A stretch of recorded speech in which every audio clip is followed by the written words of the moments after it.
Welcome to USA Global TV and Radio, where our mission is to provide education, entertainment, hope, and inspiration. USA Global TV and Radio connects you with experts and audiences all around the world every single day to help you succeed in business and to live a richer life. Visit us at usaglobaltv.com to learn about career and life-changing training and mentoring programs like the Listening Mentor. Subscribe to our newsletter to stay informed about our special programs and offers. Discover how you can become a guest on one of our shows or a host or producer of a USA Global TV and Radio show of your very own. That's USA Global TV and Radio, where the doctor is always in.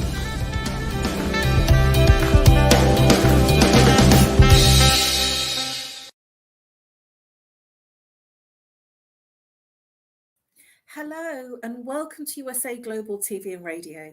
My name is Caroline Heward and I'm known as the Harley Street Stress Expert. Today's show is Talking Heads and I'm an expert presenter in today's topic, which is understanding online romance. Let's begin.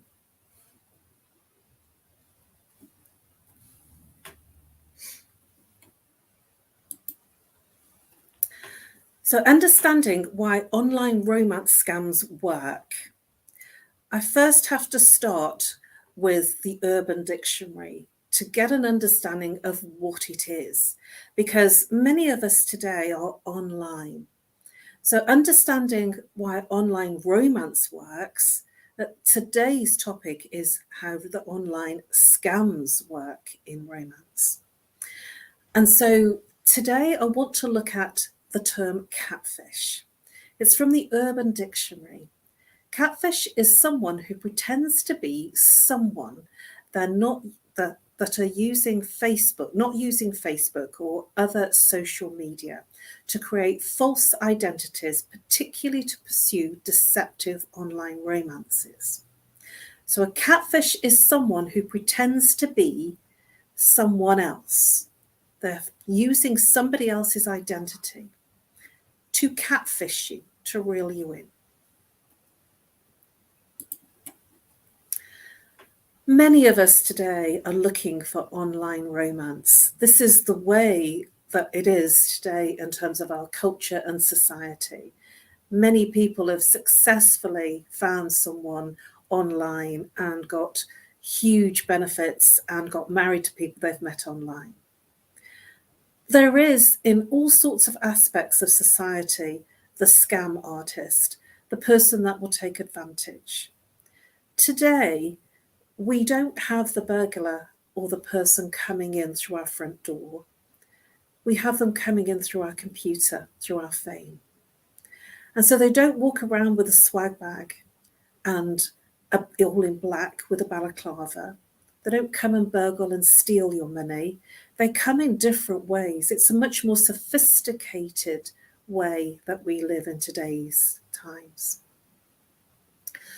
So we're all looking, maybe many of us are looking for online romance because we are a small world, we're global, and yet everything is now reachable.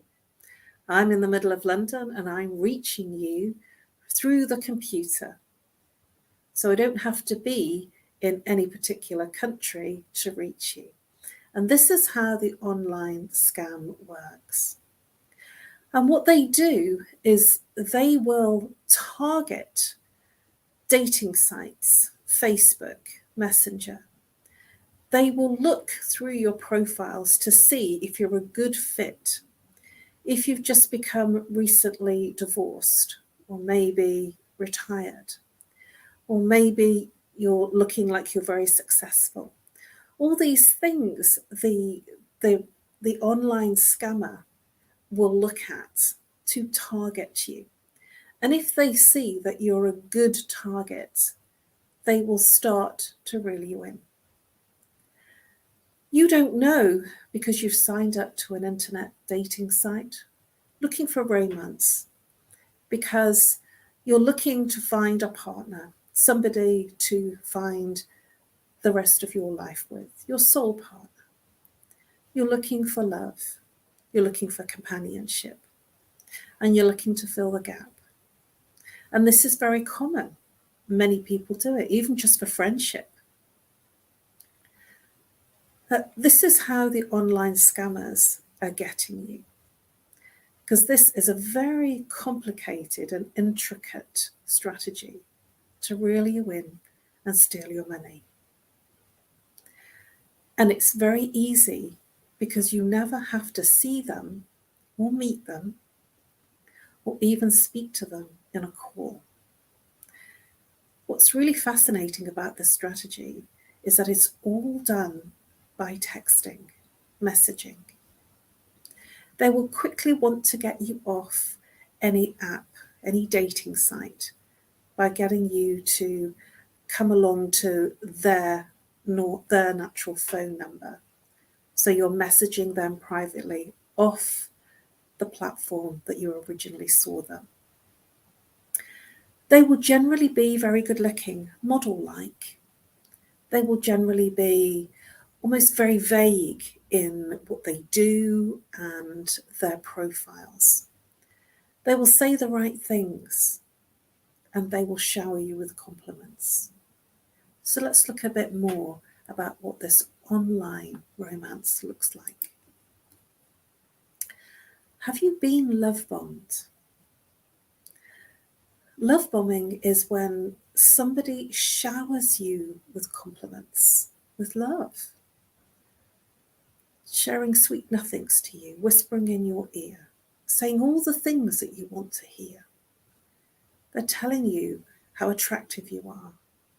It doesn't matter how old you are, whether you're a man or woman. It doesn't matter if you're young, middle-aged, or older. The look, the age is insignificant.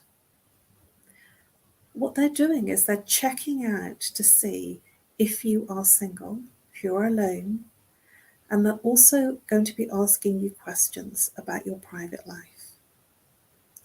They will literally be on top of you almost 24/7.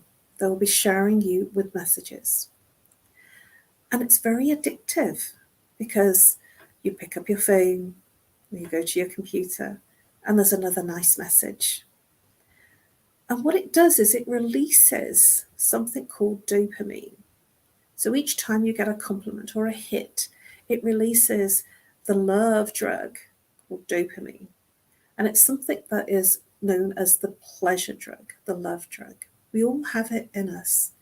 But when something nice happens, something pleasurable happens, the dopamine release is a fix and we feel amazing. So this love bombing experience is very powerful. And it's the very, very nature of how these online romance scams work. They work because they reel you in. They send you, and you're inundated with lots of messages giving you tons of compliments. And when you reach for your phone, or you go into your messages and you see these messages, it just fills you with a sense of joy and it moves you into the heart space. It's a very successful strategy. And people that have experienced it find it very, very difficult to let it go, even if they know that it's not right on some level.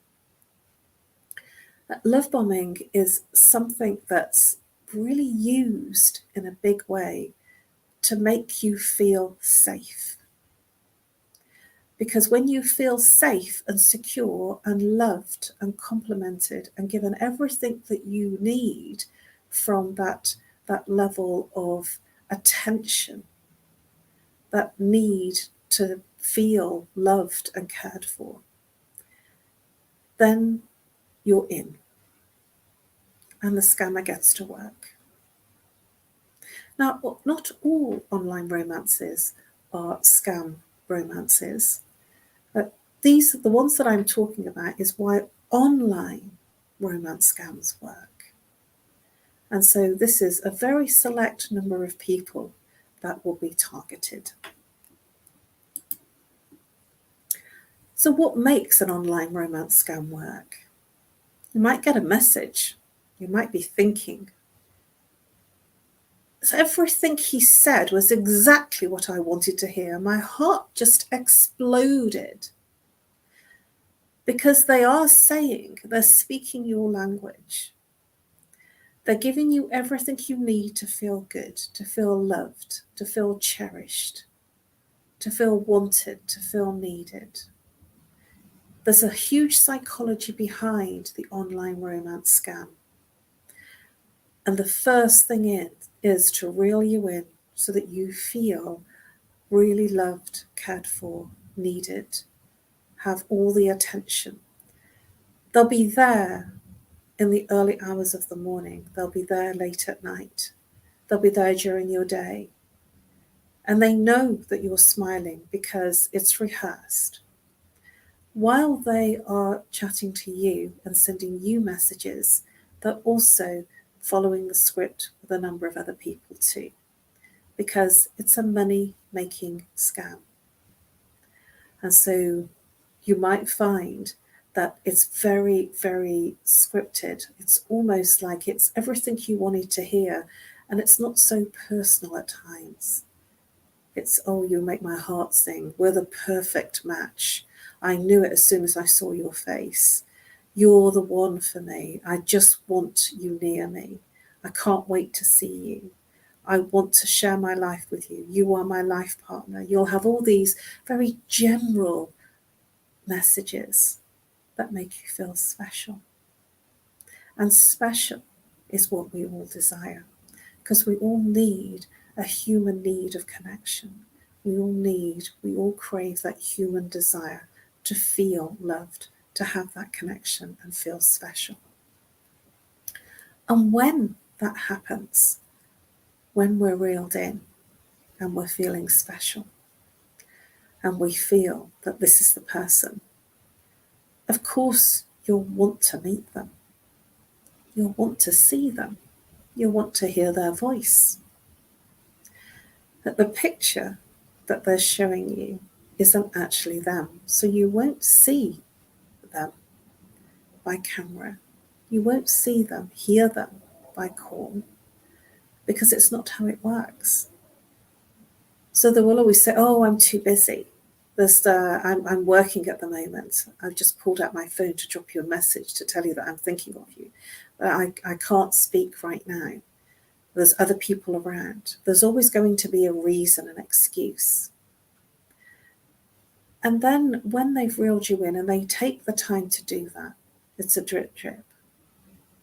They really make sure you're reeled in, that you are exploding to hear them, to see them, to want them to be with you. Then comes the reasons that they can't make it. Oh, I'm sorry, something's happened. I have to pay, I'm not well and I have to pay a hospital bill for an operation. Or it could be they need the flight money to travel across to see you. Can you give me £1,000? Can you wire me £1,000? And of course, you're totally love bombed and you want to see them. And so for some people that have the money, they will send it. If you haven't got the money, then this scam doesn't work. So they're very careful in choosing who they're going to scam. But they will shower you with compliments, with messages of love and affection, sending you poetry, sending you wonderful poems and things that you just want to hear. And then when they start asking for money, it all sounds very, very legitimate. It sounds very plausible. Oh, I'm stuck somewhere. I need some money I'm stuck in the country that I need to get out of, and I can't wait to be with you.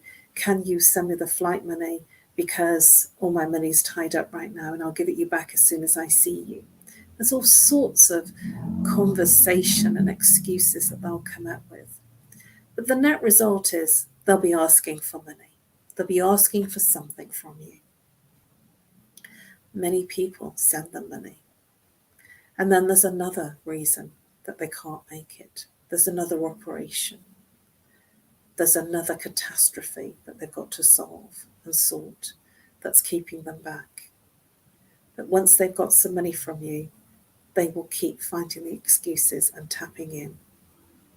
And many people fall for this. If they have the money, they want to keep reaching out and making it happen. And this is how it works. So if somebody asks you for money, you will know that this is how it works. And this is not what you think it might be. So what are the red flags when you get out your card and wire them some money? Because you desperately want to see them and you want to carry it on. You love them, you've fallen in love. It's a virtual reality romance. But you want to see them. And the showering of romance, all the love bombing, has moved you into that place of feeling good, feeling safe with them, trusting them. This is the peace, it's the trust. And then when the request for money comes in, it doesn't sound so unreasonable. And this is how it works. Many, many people are scammed in this way. And many people don't report it because they feel very embarrassed that once they're in awareness of it, once they've run out of money, the scammer moves on to someone else. So how do you recover from an online romance scam? It affects all sorts of age groups. It's not one particular age group, from the young, middle-aged, to the more senior people. It doesn't matter. They're looking for targets. And if you are posting in an online dating app or a website or Facebook, and they're seeing that you're single, you're a target. If they see that you're doing well in terms of your work, or that you live in a nice house, many of us talk about our holidays and saying that we're going somewhere exotic, that says to them you have money. If you're showing pictures of your really nice mansion or your really nice country cottage, they see you as a target. So how do you recover? It's by moving into a place of acceptance that you have been scammed,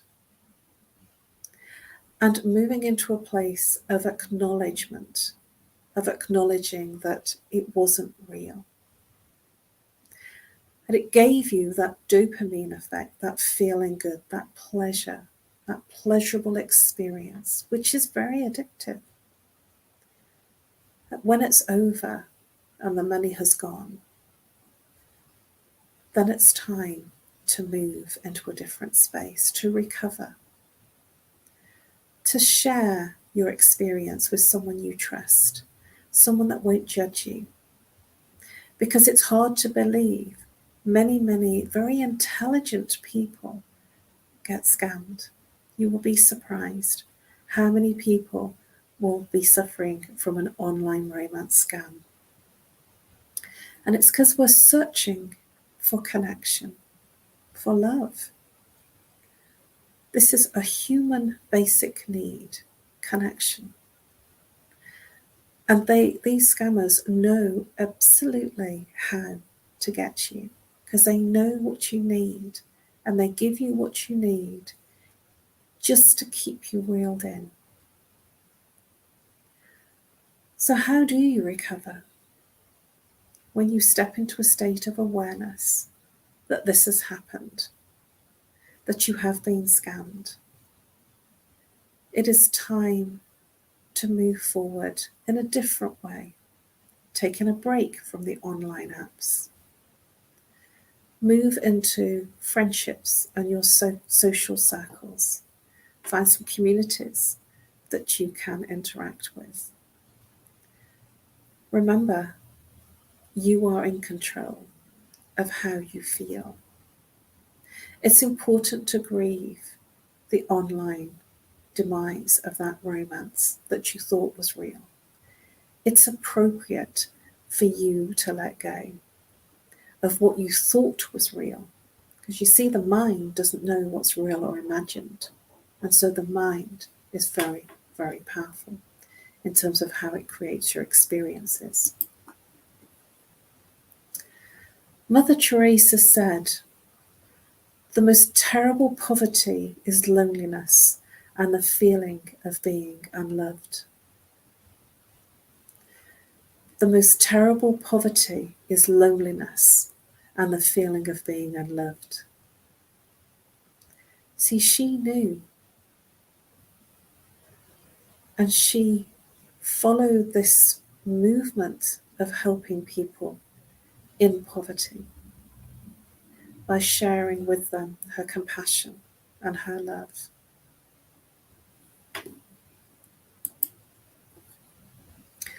There are 4 types of loneliness.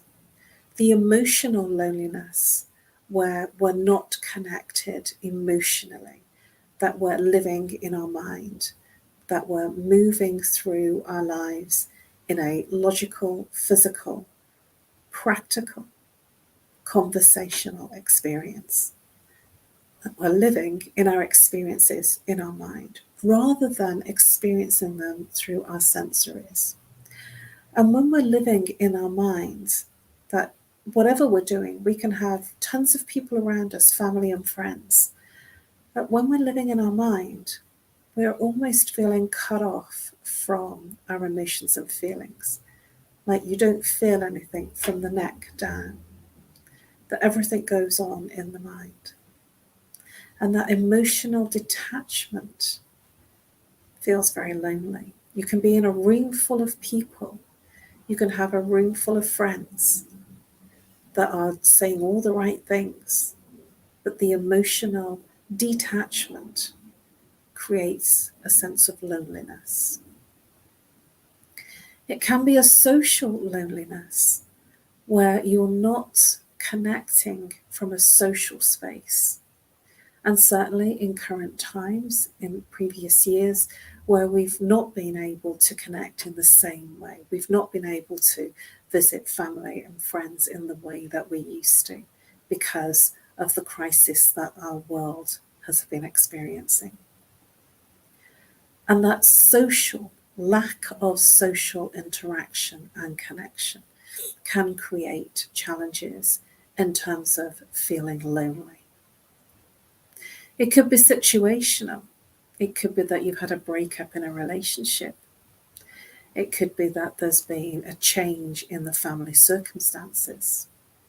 It could be that there's a change in your work, your occupation. It could be that your family have all grown up and they've flown the nest and you're on your own. It could be that there's been a bereavement and that you're now without the partner that you've spent most of your life with. And these situational aspects of loneliness are caused from those different things that have happened. But nobody teaches us how to handle life after someone has passed away, or how to recover after a breakdown in a relationship that hasn't worked. We kind of have to figure it out for ourselves. And it's the emotional space. But what we do naturally is we shut down the feelings and emotions to protect ourselves, because how else can we cope? The body naturally does that without you deciding or thinking or making that happen. To protect you. The body is a perfect self-defense mechanism, and it will protect you from being hurt. So it shuts down the feelings and emotions. And the escape route is the mind. And then you think, talk, and analyze through everything, no matter what you're doing. And loneliness resides in the mind. It is actually not a sensory experience. It's a mind experience. When somebody says they feel lonely, it's going on in the mind. A baby doesn't feel lonely because a baby, when they're first born, is sensory. Loneliness is something that happens in the mind. It doesn't happen, and then it dictates the emotional sensitivity that we feel. And then we might feel sad, empty. And the fourth type of loneliness is chronic. It's when we've moved through the extenuating circumstances of a situation, of the loss of our social network, of an emotional breakdown. And it becomes chronic. And then everything is what we think, talk, and analyse about. And then there is only you yourself, and you. And the world feels isolated. Doesn't matter what you're doing. The world feels cold and isolated. And these four types of loneliness are all real to the person that's feeling them. This is what makes us reach out to form a relationship online. And sometimes that interaction, that physical conversation and interaction, helps us feel different inside.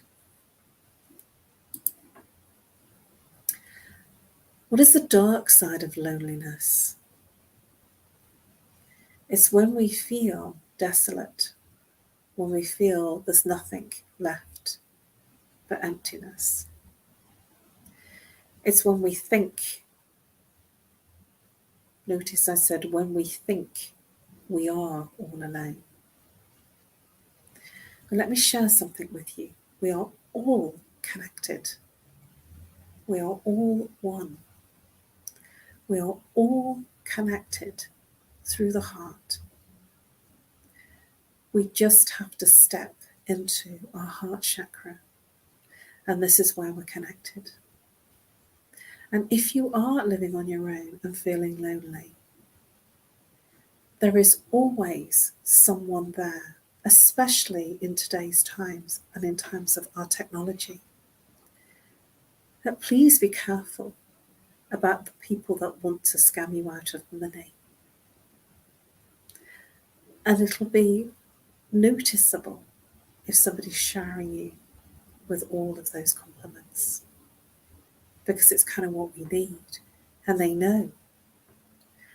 And be careful when you say, I feel lonely, because when you reach out and say that you're feeling lonely, we create whatever we are focused on. How the mind creates your loneliness. Whatever you're focused on creates, and it creates into your reality. And if you are focused on loneliness and being alone and not being with someone and feeling unloved, you will create more of that into your life, into your reality.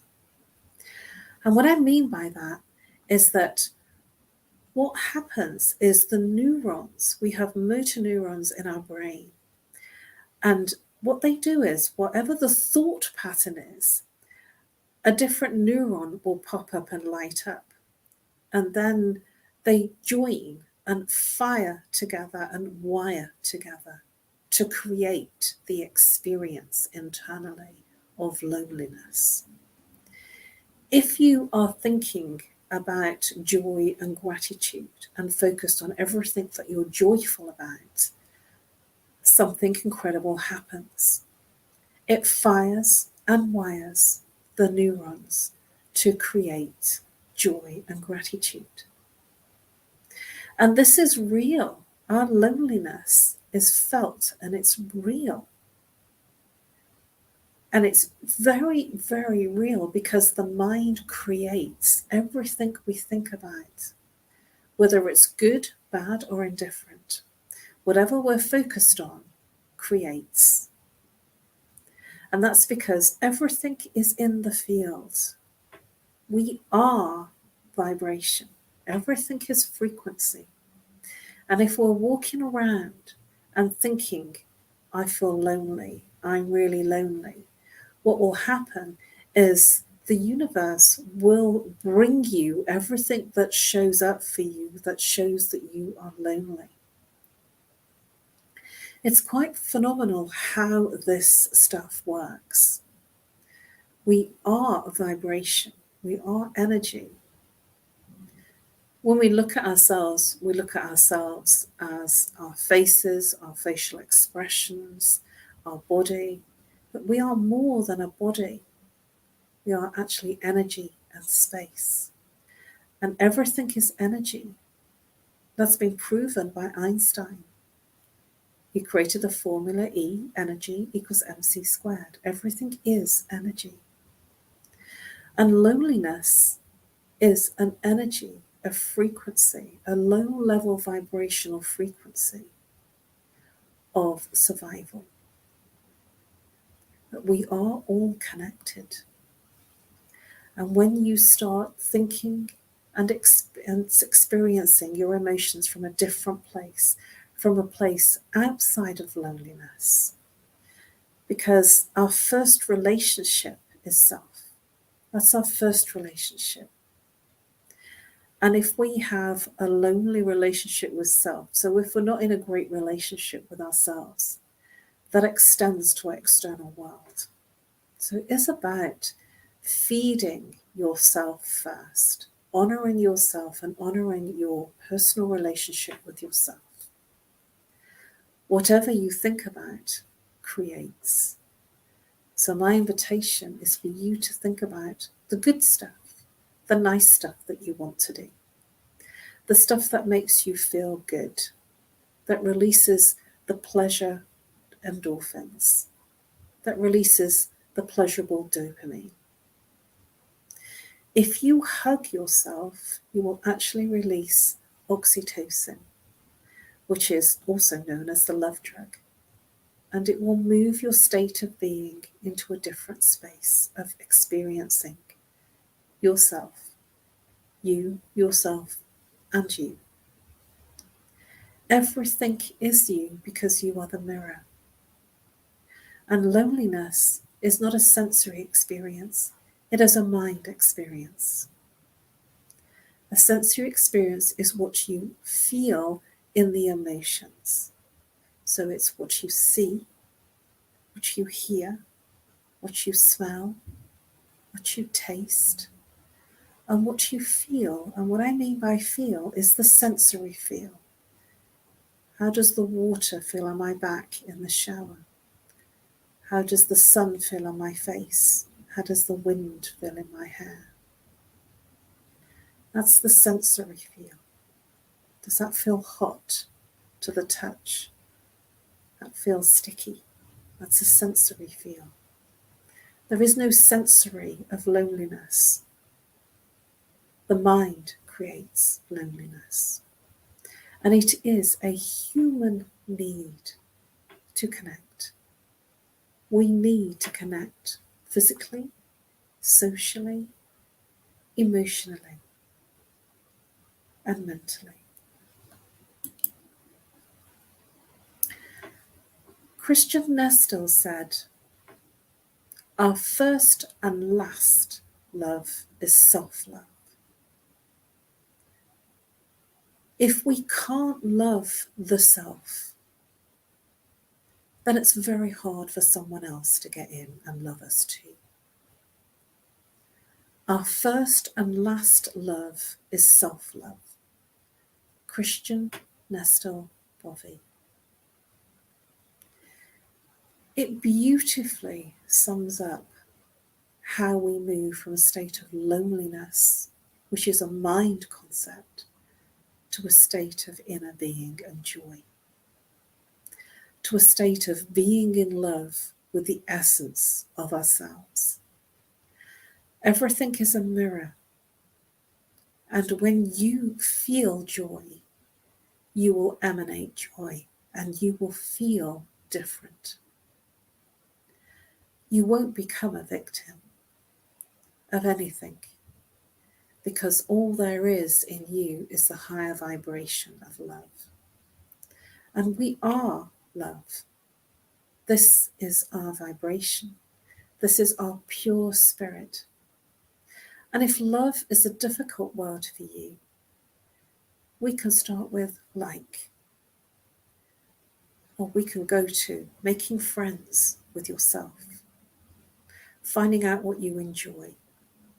Because if you find the things that make you tick, that move you to joy, this is the first stage of falling in love with yourself, of not needing something external to you. There's a phrase that I've often heard, and that is, if you can dance on your own, like no one else is watching you, it releases something amazing and makes you feel good. So move into life dancing like no one is watching you, and feel the chemicals, the internal dopamine and the pleasurable chemicals moving you from feeling all those mind things, moving you way out of the mind and into the heart and into the sensory body of who you truly are, your authentic self. You are authentically compassion, joy, gratitude, and love. That's who and how we're born. The mind kicks in and gives us a false illusion of who we think we should be and who we think we are. But who we are is our own best friend, and we are our own true love. When we love ourselves compassionately, when we forgive ourselves, when we learn and move through the challenges of life, we can become everything that we need to be, that we strive for. And that internal self-love expands into your community, your family, your friends, and you will never feel lonely, ever. Sometimes we get caught up in the mind and the doing part of our beingness. But my invitation is for you to step into being your true, authentic self. And that is love. That's who we are, and that's what we're made of. True love. Thank you for your attention and your interest. Please subscribe to USA Global TV and Radio. You can find all the Talking Heads episodes under Talking Heads playlist 2022 and 2023. You'll find all my Talking Heads episodes under my name, Caroline Heward, 2022, and Caroline Heward, 2023. Please do reach out to me if I may be of service to you. I offer a free consultation. It's a 30-minute consultation on Zoom, Skype, or if you're uncomfortable with camera, over the phone.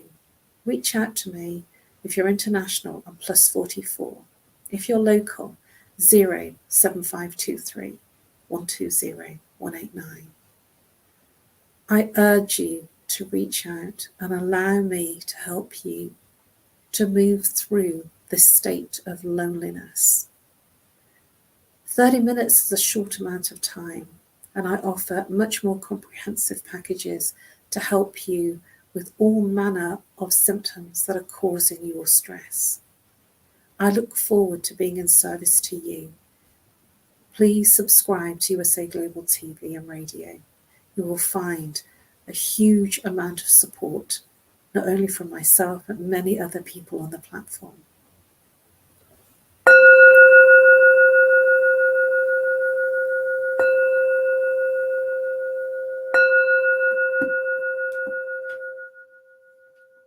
Namaste.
Hey there. I just wanted to say that was really I was just going to message you. yeah, that was really good. I never know how many bongs and dings you're going to do at the end, because sometimes you do three and then namaste and then bong again. So I know, I'm sorry. I'm like, I'm somewhere else. I'm in a, usually three, because it's a heart vibration. Maybe I should explain that. I'm going to finish with three sounds which bring us into the heart chakra. Maybe I should say that, so that has some relevance, because that's what I want to do. I basically want to leave people in the heart space, so that they feel.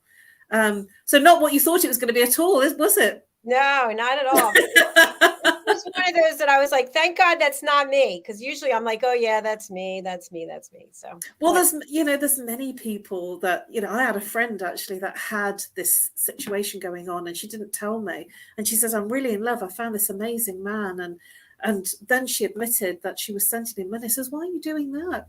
She's because he had this accident, and I couldn't believe it.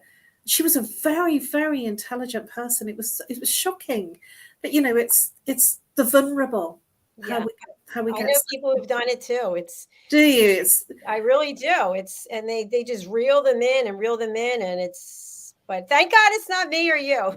Well, I mean, there's no way anybody could do that to me. When somebody sort of comes in and go, what? I ain't got time for this. Just go away. Leave me alone. Exactly. And I find that they are trying to do that thing. I really like a picture, and you're the perfect woman, you're the perfect wife, all these kind of, I think, oh geez, just go away. Oh my God, we're actually live. You're joking. No.